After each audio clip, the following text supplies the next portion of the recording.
te parler ce matin? Est-ce que tu peux élever ta voix, dire à Dieu de te parler ce matin?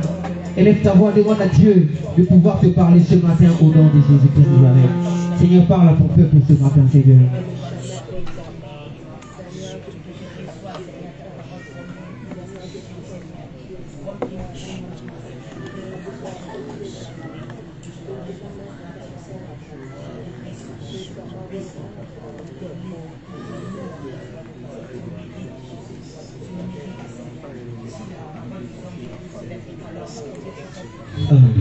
Alléluia. Alléluia, alléluia. Amen, amen. Amen, amen. Est-ce que nous sommes dans la joie, bien-aimé? Est-ce que tu peux m'aider à acclamer le Seigneur, s'il te plaît? Aide-moi à... Non, bien-aimé, là tu es en train d'acclamer pour toi-même. Aide-moi à acclamer le Seigneur. Aide-moi à acclamer Dieu, bien-aimé. Aide-moi à acclamer Dieu, s'il te plaît. Aide-moi à acclamer Dieu. Aide-moi à acclamer Dieu. Acclame le Seigneur, bien-aimé. Acclame le Seigneur. Acclame ton Dieu, bien-aimé.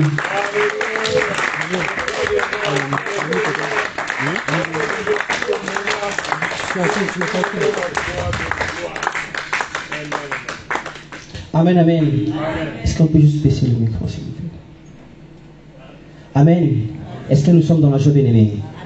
Bien-aimé, je te salue, toi qui es là présent, au nom de Jésus. Que Dieu te bénisse. Que le Seigneur vraiment te bénisse pour le sacrifice que tu fais. D'être le dimanche matin, c'est pas évident de se lever.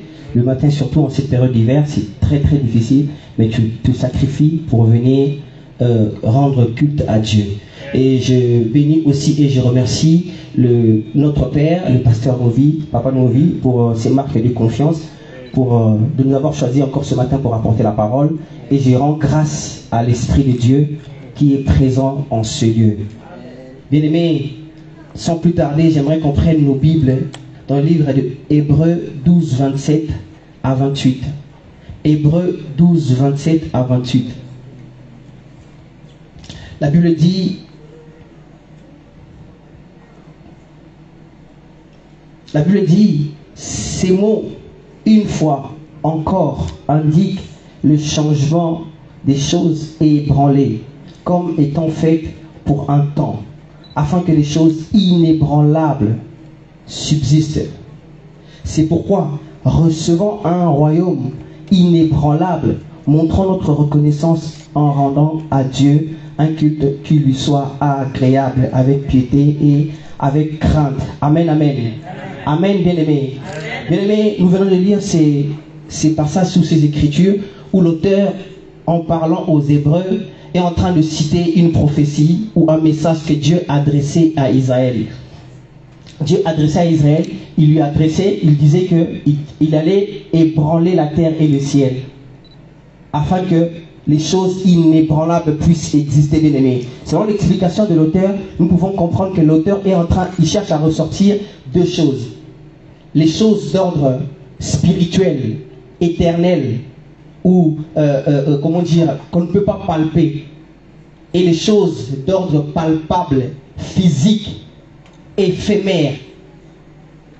Lorsque nous lisons ces écritures, on comprend que l'auteur nous fait savoir que il y a des choses que Dieu a fait, ou par les choses que Dieu a faites, qui sont des choses qui doivent passer. Il les a faites parce que ce sont des choses passagères. Amen. Dieu était en train de promettre à Israël qu'il allait ébranler la terre et le ciel, afin que les choses inébranlables, il voulait remplacer les choses ébranlables par les choses inébranlables. Les choses qui n'ont pas de consistance par des choses qui ont une consistance. Et Dieu leur a dit, l'auteur par la suite, il expliquait aux Hébreux que nous avons reçu, en recevant, ayant reçu le royaume inébranlable, nous devons nous devons exprimer notre reconnaissance à l'Éternel en lui rendant un culte agréable, raisonnable. Vous savez, bien aimé, il fallait que Dieu change l'ordre des choses pour que nous puissions recevoir le royaume de Dieu. Amen. Si autrefois, la terre, ou le pays où coulait le lait et le miel, était un lieu géographique sur la terre, mais aujourd'hui, ce n'est plus pareil. Aujourd'hui, le pays où coule le lait et le miel, bien aimé, est un pays éternel, là où Dieu nous attend. Amen.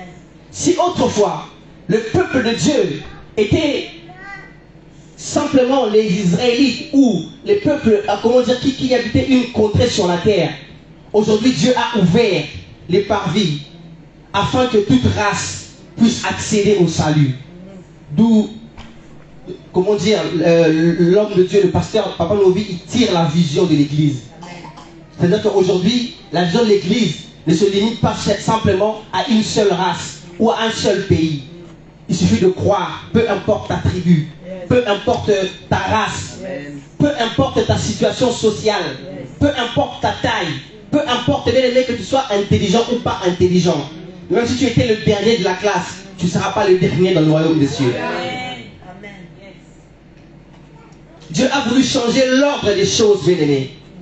Et l'auteur a dit qu'ayant reçu le royaume de Dieu, le royaume inébranlable, le royaume que nous avons reçu, ce n'est pas un royaume passager. Ce n'est pas un royaume ébranlable par les hommes. Nous allons essayer de comprendre, mais c'est quoi exactement le royaume de Dieu? Nous allons prendre Romains 14, 17. Nous allons essayer de comprendre c'est quoi le royaume de Dieu.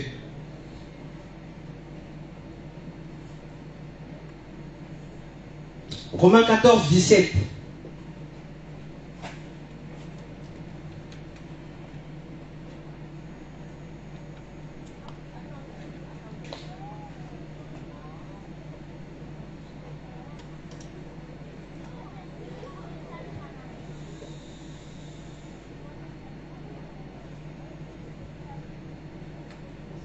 La Bible dit ceci, car le royaume de Dieu, ce n'est pas le manger et le boire, mais c'est la justice, la paix et la joie par le Saint-Esprit. Amen, bien-aimés. Ici, nous voyons quand la Bible essaye de catégoriser les choses. La Bible nous parle encore des choses palpables et des choses non palpables. Des choses passagères, éphémères et des choses qui demeurent. La Bible dit ici que le royaume de Dieu, ce n'est pas le manger, ce n'est pas le boire. Dieu ne nous a pas sauvés pour que notre vie se limite simplement aux choses que nous touchons. Dieu ne t'a pas sauvé pour que tu puisses devenir riche et avoir des belles maisons. Dieu ne t'a pas sauvé, mais pour que tu aies seulement un compte blindé, rempli. Jésus a dit, cherchez premièrement le royaume des cieux. Le reste vous sera donné par la suite. C'est-à-dire que les voitures, l'argent, le compte en banque, ce sont les choses que tu as. En fait, si je peux le dire, c'est la conséquence de ce que le royaume de Dieu t'apporte. Le royaume de Dieu, c'est la justice, la paix et la joie. Pas simplement par l'esprit.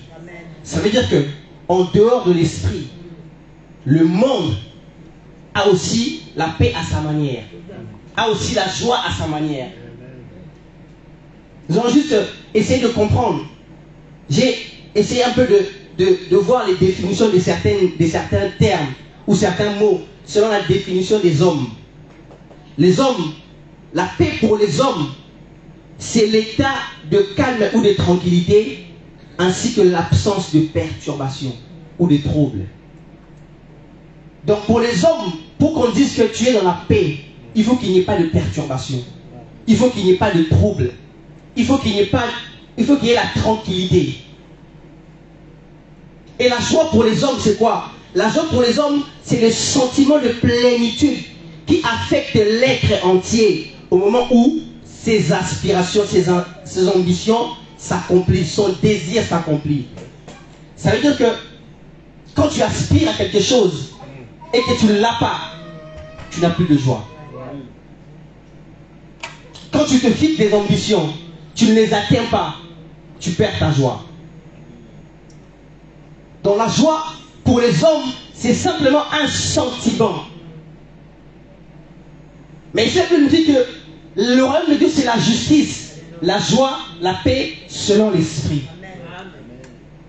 Jésus a dit, avant de s'en aller, il a dit que je vous laisse la paix. Je vous donne ma paix. Pas comme le monde vous la donne. Donc le monde aussi a sa manière de donner la paix aux gens. Mais sauf que la paix que Dieu veut te donner, est une paix inébranlable. Une paix qui ne dépendra pas des circonstances. Voilà pourquoi le Seigneur te conduit sur un chemin, si je peux dire, un chemin où il y a des turbulences. Parce que Dieu veut installer en toi une paix qui ne dépendra pas des circonstances. Aujourd'hui, si vous regardez même les politiciens ou les riches, surtout actuellement où, à l'heure où, l'euro a subi la dépréciation par rapport au dollar. Si je peux le dire, les riches, ils ont leur cœur dans leurs mains comme ça. Ils sont en train de trembler. Chaque jour, ils sont en train de regarder, la bourse pour essayer de voir la courbe. Ça veut dire que la paix des riches, la paix des politiciens ou leur joie dépendent du fait que leur parti est au pouvoir ou non. Mais la paix que Dieu veut te donner, bien aimé, c'est une paix qui ne dépendra pas que les gens soient au pouvoir ou non. Parce que, bien aimé, Dieu veut installer une paix inébranlable. Parce que le royaume que tu as reçu, ce n'est pas un royaume qui dépend de ce monde. La joie que Dieu veut installer en toi est une joie qui ne dépendra pas des circonstances. Même lorsque le monde ne marche, lorsque rien ne marche, même si les choses ne tournent pas rond dans ce monde, toi tu seras dans la paix. Parce que tu sais que celui qui me tient, celui qui me soutient, est capable de changer même le cours des événements. Dieu est capable de faire de toi riche, même lorsque les circonstances ne le permettent pas. La Bible dit que, alors que, Isaac devait descendre à Guérard, la Bible dit que Dieu lui a dit, pardon, il voulait aller en Égypte. Dieu lui a dit, ne va pas, reste là. Mais là où Dieu lui avait demandé de rester, la Bible dit que la famine avait frappé cette contrée. Mais la paix de Dieu ne dépend pas que les choses marchent ou ne marchent pas. Amen. Même si les choses ne marchent pas, Dieu veut que tu gardes le calme, que tu aies cette paix-là par le Saint-Esprit.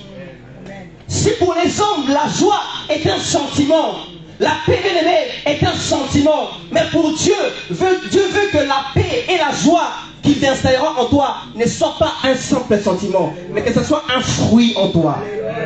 Vous savez, les sentiments, hein, ça peut varier. Tu peux avoir un bon sentiment ou un mauvais sentiment en fonction de ton humeur. Mais un fruit qui a germé ne changera pas. Dieu veut que la paix ne soit plus un sentiment en toi, qu'elle soit un fruit. Un fruit que le Saint-Esprit te donnera.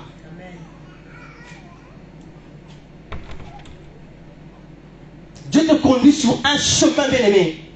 Et tout ce qui se passe sur ta voie ou sur ton chemin, bien-aimé, c'est fait exprès. Parce que Dieu cherche à créer quelque chose en toi. Dieu veut que tu puisses recevoir un royaume inébranlable. Notre vie ne se limite pas seulement aux choses de la terre. Voilà pourquoi Dieu a promis de pouvoir ébranler la terre et le ciel. Quand il ébranlera le ciel et la terre, où seras-tu, bien-aimé, si tu n'as pas reçu le royaume inébranlable? Où seras-tu, bien-aimé? Si Dieu nous avait sauvés pour les choses de ce monde, bien-aimé, je vous dis alors, les chrétiens, nous sommes les plus malheureux. Si Dieu nous avait sauvés que simplement pour les choses de ce monde, nous sommes les plus malheureux. Parce que si tu regardes sur la liste même des hommes les plus riches du monde, tu ne trouveras pas un chrétien. Mais Dieu veut que nous puissions d'abord nous accaparer la vie éternelle, le royaume éternel, le royaume inébranlable. Et ensuite, les choses là vont nous accompagner. Il a dit quoi? J'ordonnerai à la bénédiction de te suivre. Mais pourquoi? Pourquoi Dieu va ordonner à la bénédiction de te suivre? Si seulement tu gardes sa voix, si seulement tu gardes sa parole, si seulement tu veux chercher à avoir le royaume inébranlable. Amen, amen. Amen. Amen. C'est ça le royaume que Dieu veut nous donner. C'est ça le royaume que Dieu veut que nous puissions recevoir. Et l'auteur est en train de dire que, ayant reçu cela, nous devons exprimer notre reconnaissance envers Dieu. Vous savez, la reconnaissance, c'est l'expression qui nous pousse à nous considérer comme étant redevables à quelqu'un. Nous allons essayer de prendre Romains 12, 1.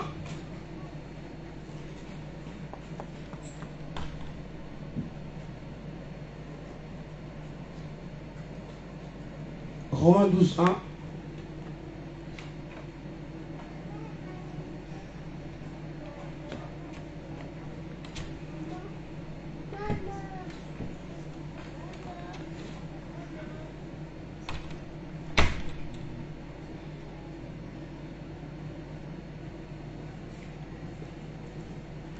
Romains 12, 1. La Bible nous dit que je vous exhorte donc, frères, par les compassions de Dieu, à offrir vos corps comme un sacrifice vivant, saint, agréable à Dieu, ce qui sera de votre part un culte raisonnable. L'auteur est en train de nous parler de rendre grâce ou d'exprimer à Dieu notre reconnaissance en lui donnant un culte raisonnable. Et la Bible ici nous explique c'est quoi le culte. Le culte, c'est l'offrande de soi. C'est quand tu t'offres à l'Éternel.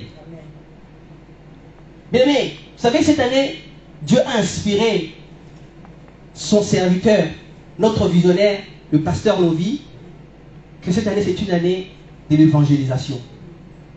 Bien aimé, tu ne peux pas évangéliser, transmettre, parce que l'évangile, c'est un message de paix. Amen. Et un message de joie. Amen. Tu ne peux pas transmettre la joie quand en toi il n'y a pas de joie. Yes. Tu ne peux pas transmettre la paix quand en toi il n'y a pas de paix. C'est ce que le diable fait.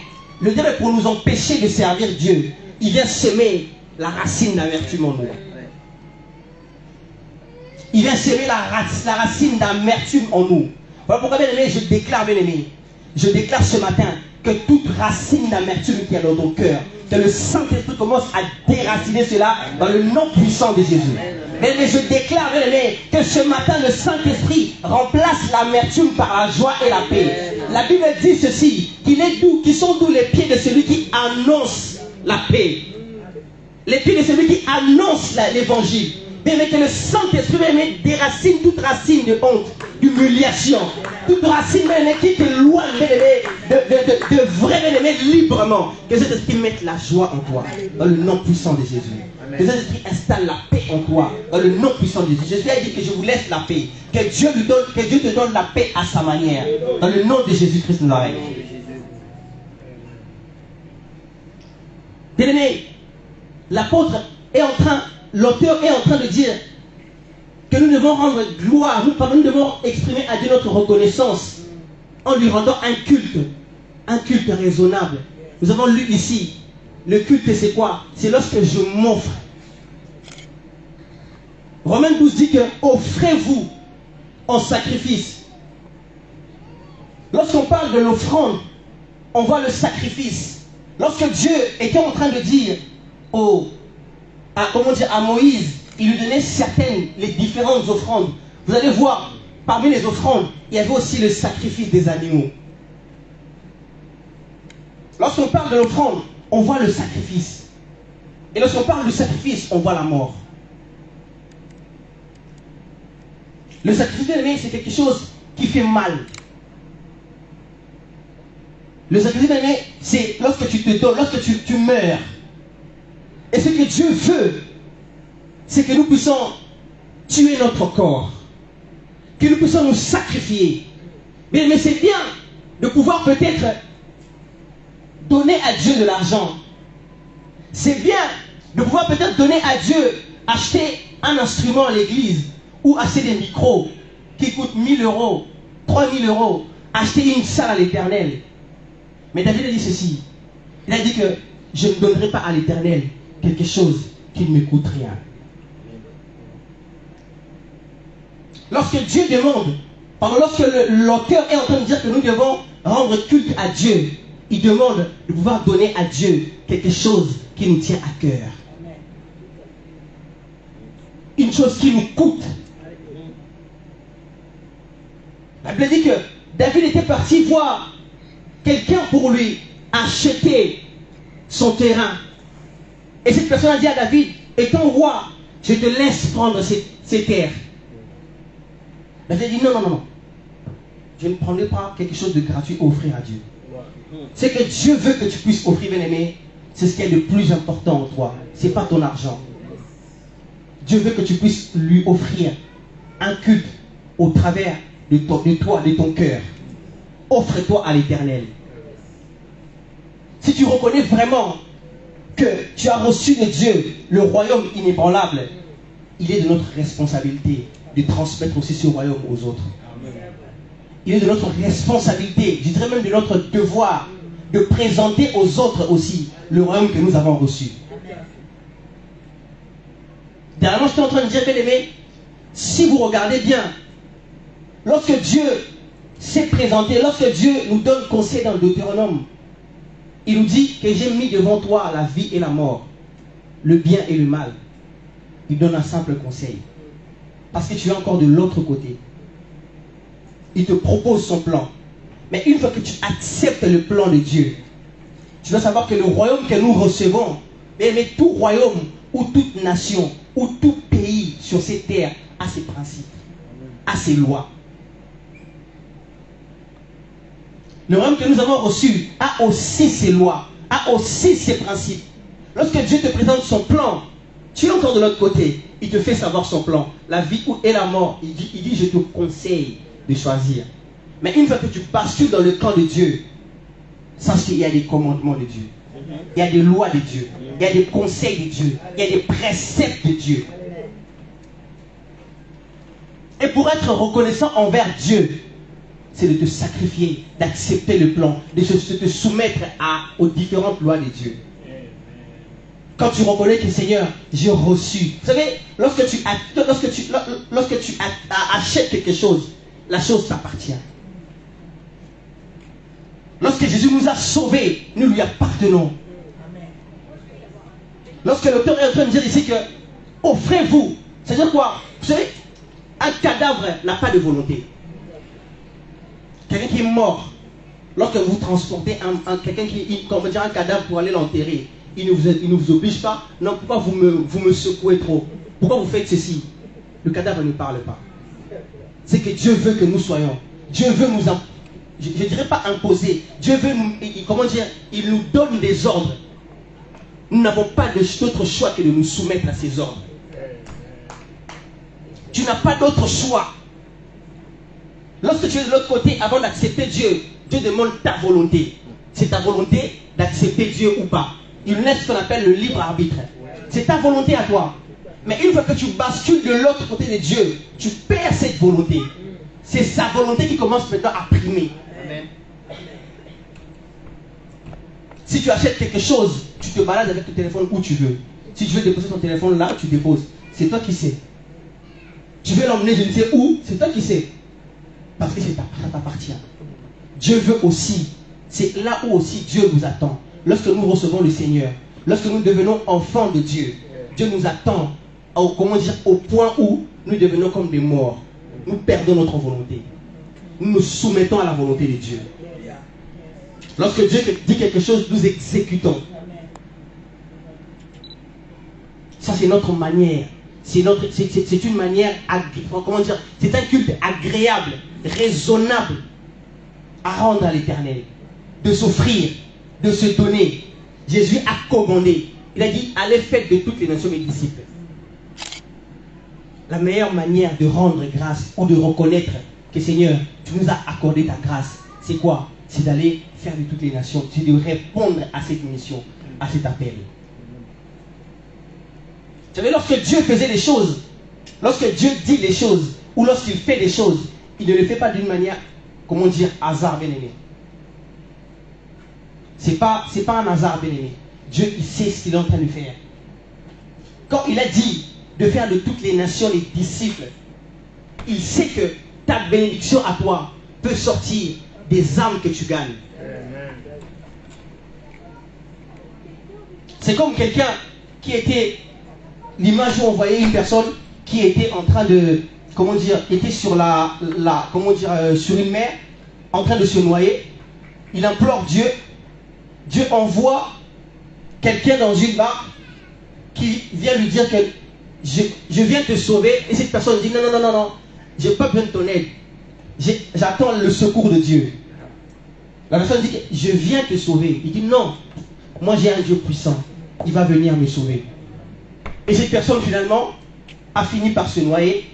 Et dans l'au-delà, il rencontre Dieu. Il dit, Seigneur, mais je t'avais imploré pour venir m'aider. Pourquoi n'es-tu pas venu m'aider? Dieu lui a dit, mais je t'avais envoyé quelqu'un pour venir te sauver. Bien, mais des fois, nous pensons que la bénédiction de Dieu viendra d'une certaine manière. Alors que Dieu te donnera la bénédiction d'une autre manière. Nous avons peut-être des objectifs dans l'église que nous sommes fixés. Acheter une salle, avoir ceci, cela. Mais bien aimé, ça passera par toi. Peut-être tu ne sortiras peut-être pas 1000 € par personne. Peut-être tu sortiras 10 €. Mais qu'est-ce qui fera que tu sortes 10 €? Si chaque personne ici invite 3 personnes, qu'est-ce qui se passe? On augmente l'effectif. Et ça nous rend la tâche facile. Ça nous rend la tâche facile. Vous savez qu'est-ce qui a construit le tabernacle que Dieu avait demandé à Moïse de construire? Ce sont les hommes. Le peuple de Dieu que Dieu a sorti de l'Égypte. C'est eux qui ont construit cela. Mais ils n'étaient pas 2, 3. C'était tout un peuple. Plus de 600 000. Bien aimé, Dieu a donné au travers de son serviteur l'ordre de pouvoir évangéliser. De pouvoir, bien aimé, agrandir, bien aimé, notre église. Et je crois que cette année, le décollage sera fait. Amen. Vraiment, je le crois que cette année, le décollage va être fait. Amen. Mais il faut que chacun de nous puisse s'impliquer. Il faut que chaque personne prenne, cette vision, prenne, ce message à cœur. Il faut qu'on s'accapare cela. Il faut qu'on se sente concerné. Un homme de Dieu a dit ceci: Dieu n'a pas d'autre main que tes mains. Il n'a pas d'autres yeux que tes yeux. Il n'a pas d'autre bouche que ta bouche. Dieu, pour pouvoir toucher les gens de l'extérieur, il passera par toi. Et sache, bien aimé, à partir du moment où tu te dis que moi je suis quelqu'un, j'ai la honte, c'est pas la honte, mais c'est l'orgueil de l'homme. Parce que lorsqu'on était pendant le confinement, j'ai vu les gens donner des solutions par rapport au Covid. Il faut boire son urine. Il faut faire ceci. Moi, je l'ai testé. Ça a marché. Mais ça a marché pour toi. Pourquoi tu as voulu partager aux autres? Parce que tu sais que ça a marché. Alors, quand tu as reçu la grâce, pourquoi tu ne peux pas partager la grâce aux autres aussi? Amen. Nous allons partager les choses éphémères pour sauver les autres. Mais les choses éternelles, nous les gardons pour nous-mêmes. Et ça, bien aimé, c'est l'égoïsme. Vous savez, bien aimé, chacun de nous a reçu la grâce de Dieu. L'évangile, vous savez, Jésus n'a pas gagné tous ses disciples lui seul. Moïse avec Israël, Moïse ne s'est jamais présenté comme ça pour combattre. C'est le peuple qui combattait. L'œuvre de Dieu, bien aimé, c'est une œuvre qui se fait toujours, ensemble en fait. C'est pas simplement au visionnaire. La Bible dit que Moïse était en train de prier. Il avait ses genoux par terre, il était en train de prier. Il y avait Aaron et Hur qui ont tenu ses mains comme ça. Et Israël était en train de se battre sur le front.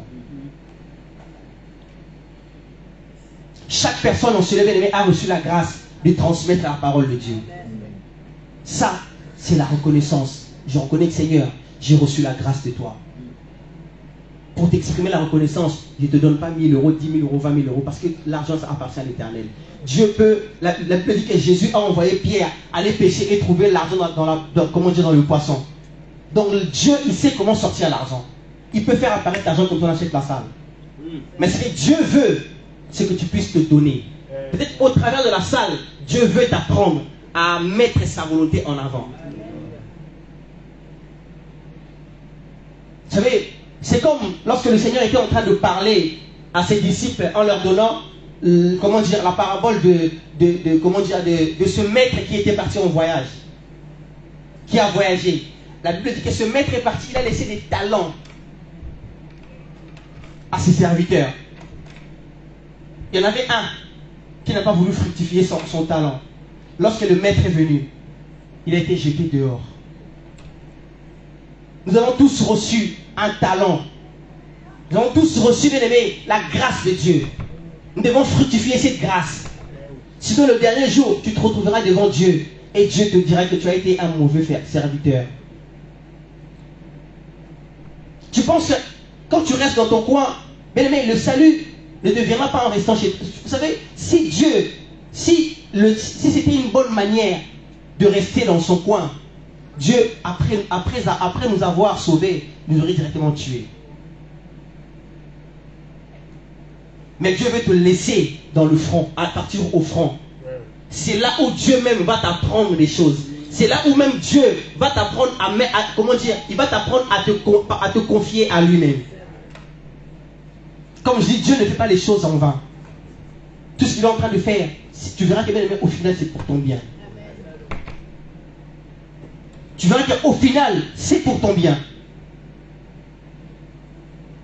Nous sommes tous tenus de répondre à cette mission, de répondre à cet appel de Jésus. Parce que nous sommes comme des soldats au front. Tout ce que Dieu fait dans nos vies, bien-aimés, tout ce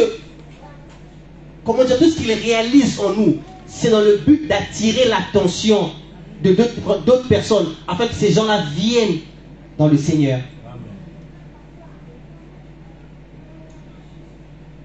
La mission première de l'Église, c'est l'évangélisation. En tant que des hommes, nous aimons respecter la volonté des morts. Lorsque quelqu'un laisse un mot avant de mourir, nous gardons cela. Mais Jésus, avant de s'en aller, nous a laissé un mot. C'était vraiment, si pas sa dernière phrase, mais en tout cas l'un de ses derniers messages. Elle dit, faites de toutes les nations mes disciples. Pourquoi nous respectons la volonté des morts, mais la volonté de Dieu, nous ne voulons pas respecter?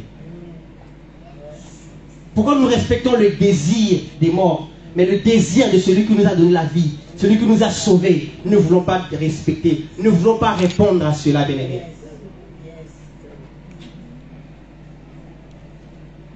Bien-aimés, comme je viens de dire tout à l'heure, bien-aimés, je crois, vraiment je le crois et je le déclare que cette année nous allons prendre l'envol. Nous allons décoller une fois pour toutes, bien-aimés. Nous allons décoller une fois pour toutes. Mais pour cela, bien-aimés, il va falloir que bien-aimés, nous puissions nous serrer les coudes. Pour pouvoir avancer ensemble. Nous devons regarder tous dans la même direction pour pouvoir avancer. Tu sais, bien-aimé, Dieu t'a placé dans cette église. Sache que si l'église coule, ta vie coule aussi. C'est ce que nous ne savons pas. Ta vie avancera aussi au rythme de l'avancement de l'église.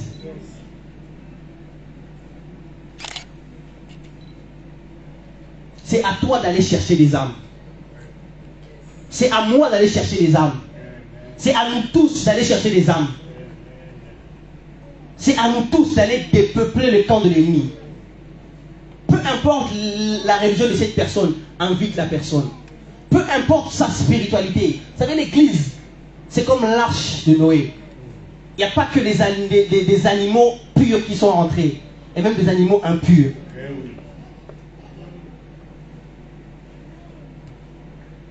Bien, nous devons déjà commencer à mettre ça dans la tête, commencer à évoluer, commencer déjà à se préparer. Parce que cette année, bien aimée, ça sera une année difficile. Mais une chose est sûre, la victoire sera avec nous. Une chose est sûre, que la victoire sera avec nous. Une chose est sûre, que nous partons déjà, bien aimés, avec un avantage. Parce que celui qui nous donne cet ordre, il n'a pas fini simplement par dire, faites de toutes les nations mes disciples. Il dit que je serai avec vous. Il sera avec nous. Il dit que faites de toutes les nations mes disciples, mais je serai avec vous. Dieu sera avec nous. Et je crois que, bien aimé, vous savez, tout à l'heure, j'ai parlé du royaume de Dieu. Il y a la paix, la joie, mais aussi la justice de Dieu. Sa justice, bien aimé, elle est législative, mais elle est aussi rétributive. La justice de Dieu, bien aimé, est régie par les lois, comme je venais de dire tout à l'heure, mais aussi elle récompense. elle récompense, elle châtie aussi. Elle récompense toute personne qui œuvre. Voilà pourquoi la Bible dit que c'est l'œuvre de Dieu qui te bénira. La bénédiction, bien aimé, est pour les ouvriers. La bénédiction n'est pas la récompense, bien aimé, est pour ceux qui font quelque chose. Même le monde nous le montre, bien aimé. Si tu ne travailles pas, tu n'as pas de salaire. Si tu travailles, tu as un salaire. Et Dieu, étant un Dieu juste, comme son royaume est un royaume de justice, étant un Dieu juste, il ne peut jamais laisser ceux qui œuvrent, bien aimé. Dieu ne peut jamais ne pas payer les ouvriers. Quand tu œuvres, bien aimé, quand tu te défonces pour Dieu, Dieu se défoncera aussi pour toi. J'aime bien dire, Dieu honore ce qu'il honore. Quand tu mets l'œuvre de Dieu dans ta priorité, Dieu te mettra aussi dans sa priorité. Tu seras aussi la priorité de Dieu. Bien-aimé, Dieu a dit à Israël, il a promis à Israël des bénédictions, mais il a dit que si tu marches, si tu respectes mes lois. C'est quoi la loi de Dieu? C'est quoi son commandement? C'est de pouvoir faire de toutes les nations les disciples. C'est ça le commandement qu'il nous a donné. Nous sommes les premiers à vouloir chercher les miracles, les dons de Dieu, les miracles de Dieu, les signes, les prodiges. Mais ces choses-là, Dieu nous a donné comme un don, comme un bonus. Mais pourquoi? Pour pouvoir attirer les gens vers nous. Pour pouvoir attirer les païens vers nous, pour qu'ils croient en l'Éternel.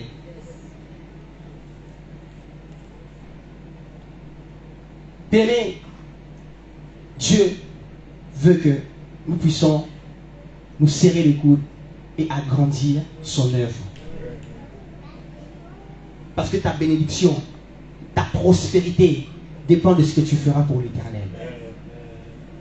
Tu veux être béni, tu veux que les choses avancent dans ta vie. Bien-aimé, commence par t'offrir, faire tomber l'orgueil que tu as, ou peut-être la honte que tu vois que j'ai la honte de pouvoir évangéliser. Donne-toi à l'Éternel, offre-toi comme un culte, que Dieu puisse dire Seigneur, envoie-moi où tu veux, que Dieu puisse t'envoyer où tu veux, par où il veut, que Dieu puisse faire de toi ce qu'il veut. C'est ça la bonne reconnaissance envers l'Éternel. Ce n'est pas donner de l'argent, ce n'est pas offrir à l'Éternel des salles, des millions. Non, bien aimé. Ce n'est pas offrir à Dieu, je ne sais quoi, des diamants. Dieu a dit que peut m'offrir un homme sur la terre? Tout ce qui est sous le ciel m'appartient. Tout ça, l'argent, l'or, tous les diamants, ça appartient à l'Éternel. Qu'est-ce que tu peux donner à Dieu si ce n'est que ton cœur? Si ce n'est que détruire ta volonté? Si ce n'est que faire de toi-même un culte? Faire de ta vie un culte, t'offrir toi-même, bannir ta volonté. Notre volonté doit, la seule fois ou le seul endroit où nous devons avoir des volontés, c'est lorsque nous acceptons la volonté de Dieu. C'est tout. Quand Dieu te dit va à gauche, va à droite, on n'a pas de volonté. C'est sa volonté qui prime. Rendons à Dieu notre reconnaissance, exprimons-lui notre reconnaissance en lui rendant un culte agréable, en faisant de nos corps, en faisant de nous-mêmes un sacrifice. Jésus n'a pas eu peur de se sacrifier pour toi, bien-aimé. La Bible dit que comme un agneau qu'on a amené à la boucherie, il a souffert pour que tu puisses avoir la vie. Il a été le premier à donner. Voilà pourquoi nous devons aussi donner à Dieu. Lorsqu'on donne, on répond simplement à son amour. Lorsqu'on donne, on lui montre, Seigneur, tu as été le premier à donner. Voilà pourquoi nous voulons aussi te donner. Il est temps, bien aimé, que nous puissions allumer la lumière dans la vie des autres. Il est temps que nous puissions montrer aux autres le chemin. Beaucoup de personnes ne connaissent pas le chemin de la vie, la vérité. Dernièrement, j'étais en train de voir sur les réseaux sociaux une dame africaine qui, comment elle était partie dans un cimetière pour pouvoir déclarer des mauvaises choses, pour pouvoir détruire spirituellement la vie de quelqu'un. Quand tu regardes des choses comme ça, bien aimé, j'ai eu mal dans mon cœur. J'ai eu mal de savoir que de nos jours, il existe encore des gens qui croient en ces choses. Des gens qui pratiquent ces choses. J'ai vu à quel point cet homme avait besoin d'être évangélisé. Avait besoin qu'on puisse lui montrer le chemin. Avait besoin qu'on puisse lui présenter le royaume de Dieu. Je me suis dit, si en sortant du cimetière, il lui arrive un accident, où serait-elle? Où partirait-elle? Son sort allait être scellé. Mais ces gens comme ça ont besoin de l'évangile. Que Dieu vous bénisse.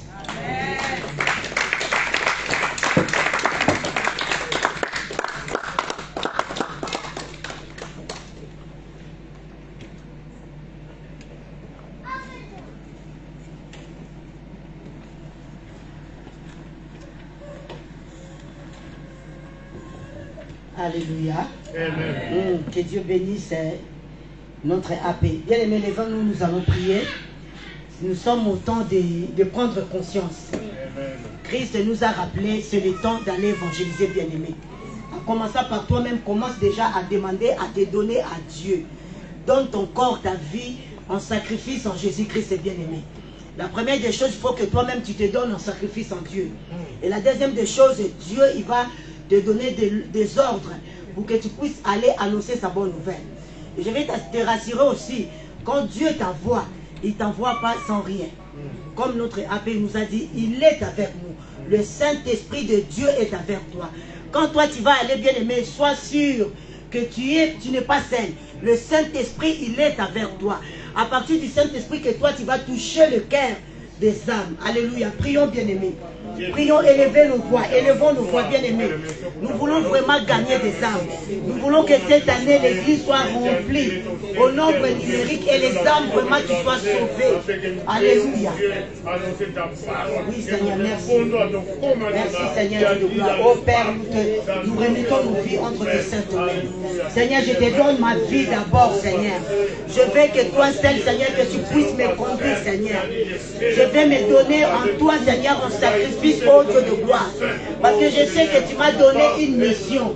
J'ai une mission à accomplir dans ce monde.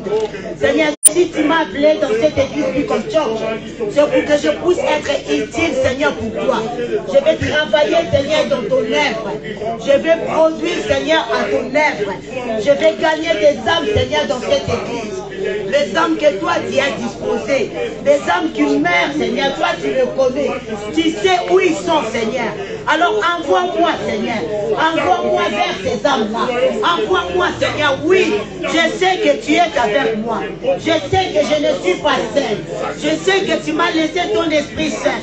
Saint-Esprit, conduis-moi. Saint-Esprit, dirige-moi. Je vais ramener des âmes qui sont perdues dans le monde, dans un coin. Ils ne connaissent pas Dieu. Ils cherchent même Dieu. Il y en a qui sont malades. Il y en a qui sont fatigués.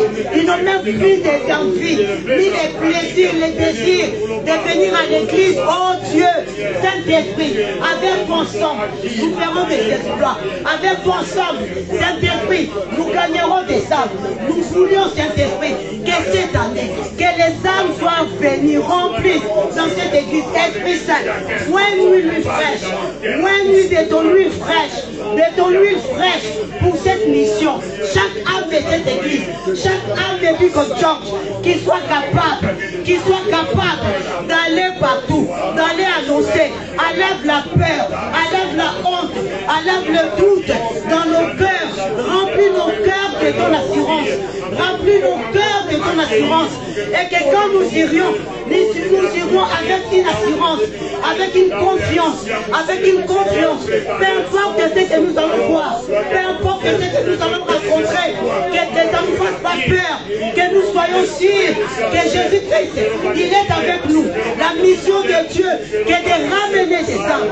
Seigneur, j'ai pris au nom de Jésus, et qu'en nous tous, que nous soyons remplis de ton onction, chaque personne dans cette église, chaque dimanche, que nous appelons des âmes, dans tous les domaines, dans tout ce que nous allons faire, que les âmes qui soient touchées, dans le nom puissant de Jésus-Christ de Nazareth, au nom puissant de Jésus-Christ de Nazareth, au nom puissant de Jésus-Christ de Nazareth, au nom puissant de Jésus-Christ de Nazareth.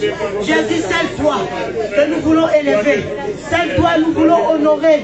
Nous voulons proclamer ton règne. Nous voulons témoigner de ton nom. Nous voulons publier, Seigneur, ton évangile. Nous voulons parler de ton nom. Pas de notre nom, mais ton nom, Jésus.